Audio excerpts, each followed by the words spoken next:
And we are back with our post-game show with Conan by Monolith Games, and we are playing the campaign by Modifus. And we just got done with our first scenario. The heroes were victorious. Our first question is going to be for Trisha. So, how close was that game? It was actually really close.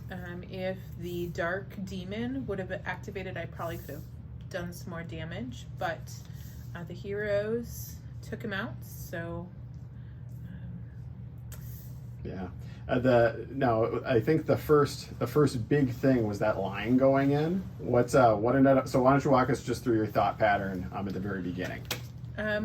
Just at the beginning, I wanted to engage them and try to hold them up so that I could get other guys into position to be able to inflict a lot of damage on them. And so line going in, unfortunately, that early move, I think, really used up a lot of my gems and hindered my later play to be able to do other things. What would you change anything, or were you pretty happy with the direction, or was it just, what do you think? I think I would have played maybe a little more conservative with some of my lieutenants, the larger characters like the lion, the slasher, some of those guys. I think holding back a little bit so that the guys, the heroes, could come in for me to get better surroundings. So. One point I thought that was really dangerous from earlier was when you triggered the event tile and all the heroes were in the same space. That was that could have been devastating. So yes. I know that didn't turn out quite the way that we were hoping on your end, but it definitely could have been really painful. Here's a question about that, actually. Oh yeah, go ahead. Let's say something falls, right? Like, let's say when all the heroes were there and something falls. Do these things still stay with like their elevation things, or do you remove them? Yes, they do. Oh, okay. Actually. It's just like an earthquake. It's just like other things. Yeah. Okay. Because the city's I think the story is that the city's literally collapsing effectively. So, Chad, why don't you tell us about your heroes and your thought patterns behind what was going on? Well, it's interesting because I originally thought Valeria would be a little more cooler for trying to do like opening chests and stuff, but she actually ended up doing some pretty important things near the end, especially with that really wicked dagger throw. That was a Hail Mary. Yeah, that was actually, in realisticness, if that wasn't even attempted as I was on the dice about it, Thack probably would have been in a hell of a lot of trouble then, and virtually, what was it, 3 rollable reds you said that guy rolls? The big, Trollmaster? Yeah. The Dark Because Demon? that stopped, even if I put all my dice into attacking with Thack, I can't re-roll rerolls if I'm taking too much damage. And then here he is just engaging this giant monster. And Nagora was in no situation, even though he was excellent at room clearing, essentially.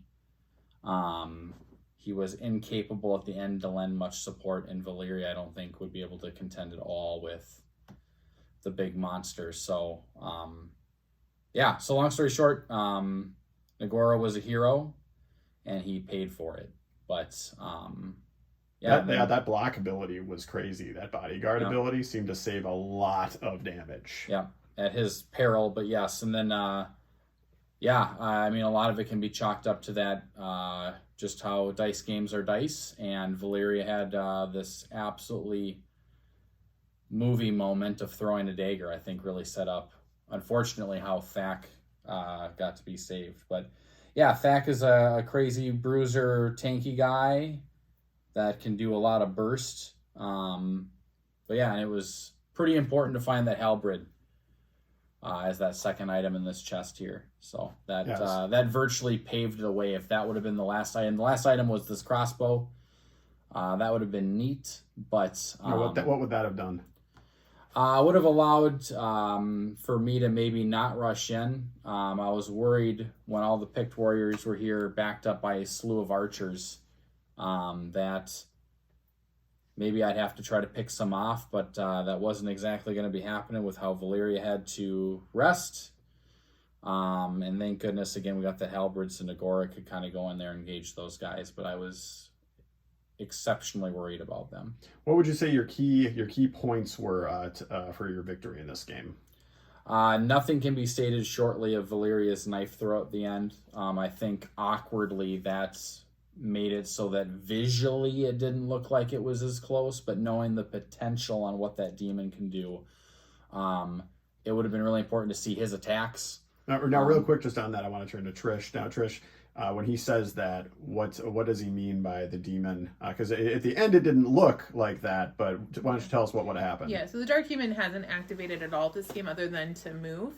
But he rolls 3 red dice, which has the potential on up to 3 hits per dice, and all 3 dice are re-rollable. Oof. So his max is 9 damage in one swing. Ouch. So. And that was going to get ugly because I think Chad keeps talking about that knife throw because if next turn, I think she was going to Drudge a River again, in which she could have activated with that Dark Demon 3 times. Yeah. And Chad, what would that have done to you?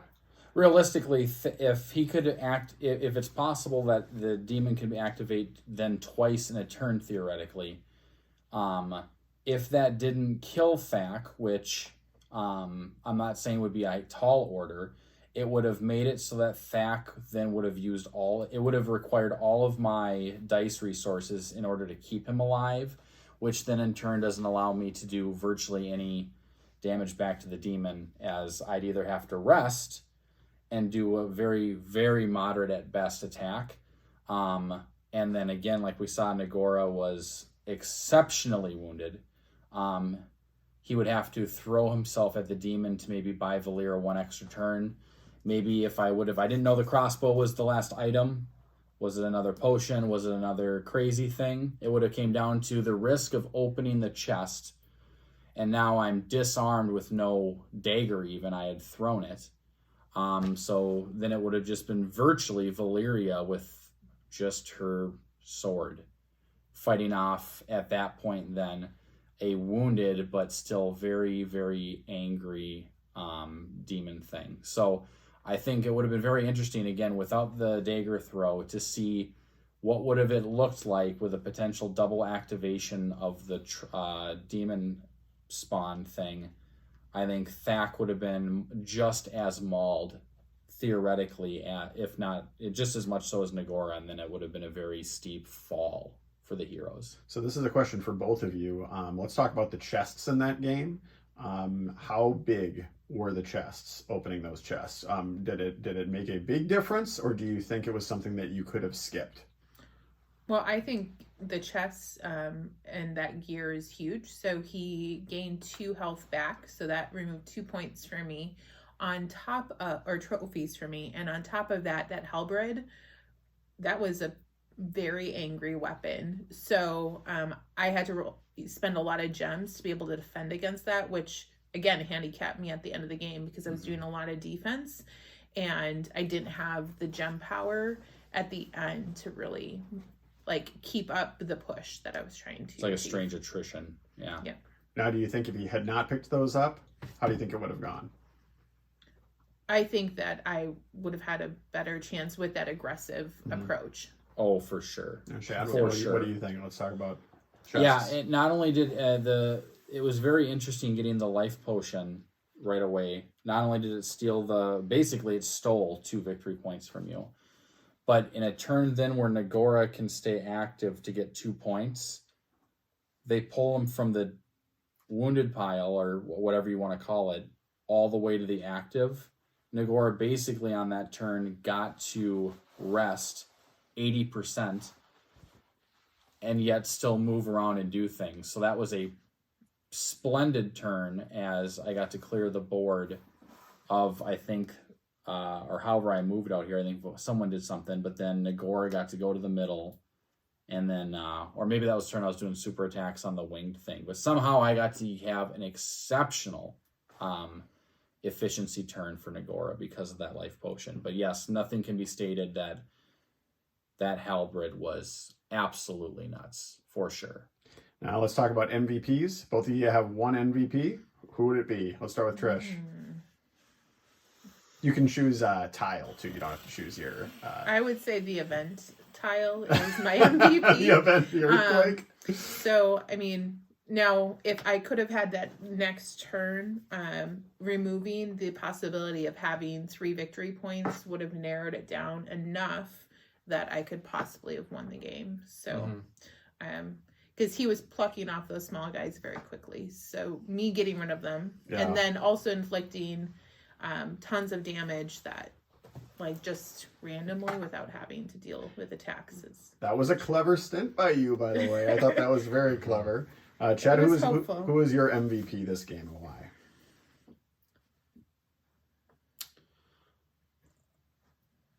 I think it has to go to Nagora. Basically, the halberd enabled when all the larger creatures were dealt with, that I virtually got to do a 1-to-1 ratio of attacks with the halberd can't be understated. It virtually allowed 1-to-1 ratio for 5 separate attacks for virtually a slain model every time. He really paved the way. And then on top of that, bodyguard ability really got to kind of shore up the damage on the other members of my team. But I have to give at least a wink to that spicy Valera throw. Not necessarily that it was her specifically, but she had the token or the gems available because that was quite an important role. Yeah, that was a very movie cinematic moment. Demon bursts out and Valera turns and throws a dagger straight for the eyes. All right, folks. One last question for each of you.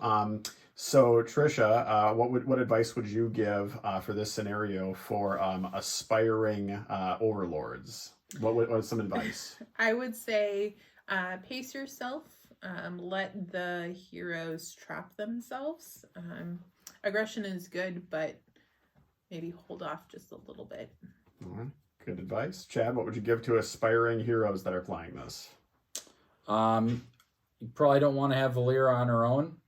As she, in this case, she had no armor. I don't know if she didn't start with any or whatnot, but I think having the dual weapons is important. There's also no armor that you can gain, and your only defense is that life potion. So she has to be protected. But with that protection, then you might get blunted with what Nagora or Thak can do. So just be mindful and weigh the pros and cons. I think that's the best thing you can ever do is you just got to be efficiency minded and try to make those margins and just hope. Very good. Well, next week, what is our next scenario, Trish? We'll have a new scenario next week. Yeah, so it's the Bridge of Death, and because the heroes win, they will begin the next scenario with 4 gems in their fatigue zone, and rather than their 5. All right, very nice. Once again, we are the Board Gamers. Thank you for watching.